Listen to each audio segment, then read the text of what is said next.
These are special trig limits that you need to memorize in order to solve the limit of trigonometric functions.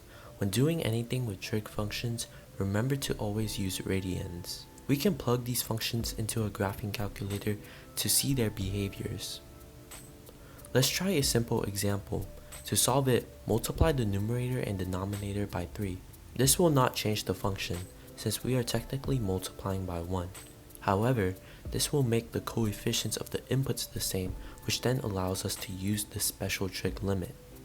All of this equals to 1, leaving us with the final answer of 3. Let's use the same process to solve this problem. All of this is equal to 1, leaving us with the final answer of 5. There's a relationship you guys may see here.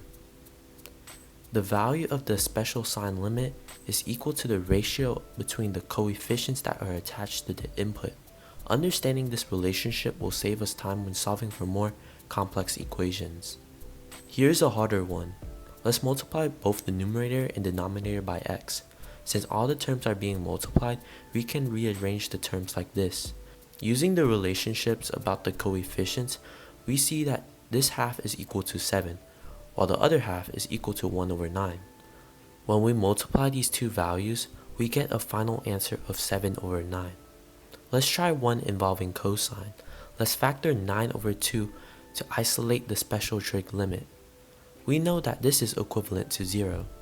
0 multiplied by 9 over 2 is 0, so our final answer is 0. Let's try another one. We can use the differences of squares to expand the numerator. We can see that cosine of x plus 1 divides to 1. We then can use the special trig limit to evaluate this term. 0 multiplied by 1 is 0, so our final answer is 0. Last problem. To solve this, let's group these terms together and these terms together. We can factor 1 over 5 out from both terms to isolate the special trig functions. The cosine function will equal to 0 and the sine function equals to 8. This will multiply to 0 and this will multiply to 8 over 5. Adding these terms together gives us a final answer of 8 over 5.